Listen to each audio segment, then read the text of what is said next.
Welcome back. So how'd that fifth step go? Not so bad, right? Bet you feel a lot better about yourself, don't you? Now, take out that four-step list of defects you wrote down. Do you see the patterns developing? These are what we call the defects that have caused you and those around you so much pain. We call that wreckage of the past. Well, now we're going to start working on correcting those behaviors.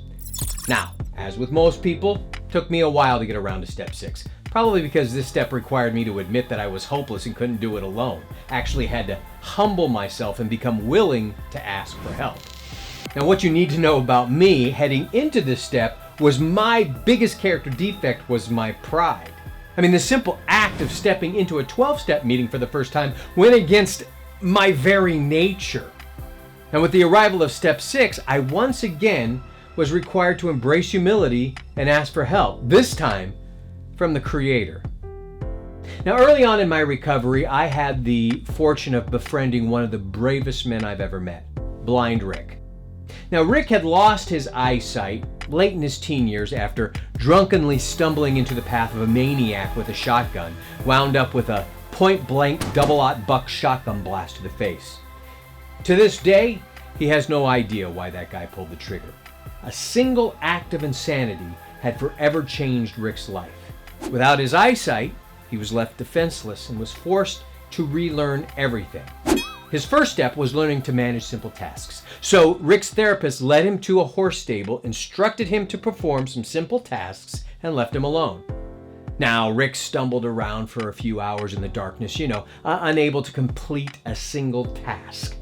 Finally, frustrated and angry, he collapsed on a nearby hay bale and in sheer desperation cried out, "I can't do it! I need help!" And just then, a voice responded from the darkness and said, "I thought you'd never ask." It was his therapist, who had been sitting there the entire time.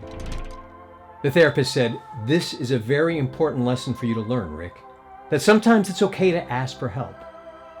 My friend carried that lesson for the rest of his life, and I never once saw him cower from a challenge because he had mastered the art of asking for help. Rick was the ultimate example of humility and gratitude. All right, you ready to do some step work? All right, so take out that list of defects that you worked on in step 4. Now, you're going to make 2 more columns next to the defect list and label them positive and negative. Now, I want you to list out what each defect did for you and against you. How did it help you and how did it hurt you? As before, I think you'll see that the negative list is much more substantial than the positive one. One important caveat is that we have to understand that God won't wave a magic wand and remove our defects for us. He's going to give us the strength to work on removing those ourselves.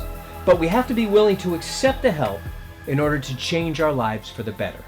So, you ready to have those defects removed? Then let's move on to step 7.